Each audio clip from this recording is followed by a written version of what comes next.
and it was really a nice sunny day. Heather Waldman is up on the roof for us tonight, and tell us we're going to get a little more sun, hopefully, right, Heather? Yeah, well, Scott, it's hard to believe we have less than a week left of January and still only 2 mostly sunny days so far this month, today being one of them.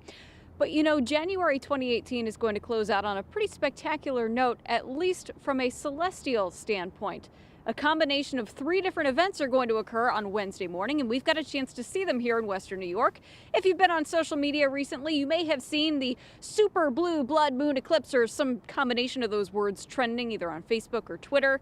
It's a combination of, again, 3 different events happening at the same time. The first being a blue moon, the second full moon of the month, that's coming up again January 31st, but it will also be what we call a supermoon, or a full moon that occurs when the moon is relatively close to the Earth in its orbit. We see about 4 to 6 of those each calendar year, so those really aren't all that rare despite the super name.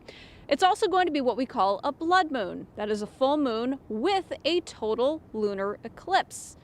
All 3 of those on the same morning. So again, the blue moon being the second full moon in January. Those usually come around once every 2 to 3 years. So those are fairly uncommon. But the last time that we've seen all 3 of these events come together was back in 1982. So it's been several decades, and it could be another several more.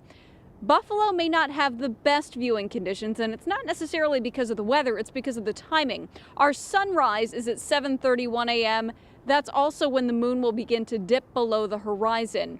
Totality for the lunar eclipse begins about 20 minutes after that, but if you look low in the northwestern sky, you may just be able to see the beginnings of that lunar eclipse, and of course the supermoon overnight as well. Viewing conditions should be okay on Wednesday morning. Kelly, Kevin will be back with a closer look at the 7-day forecast between now and then in just a few minutes.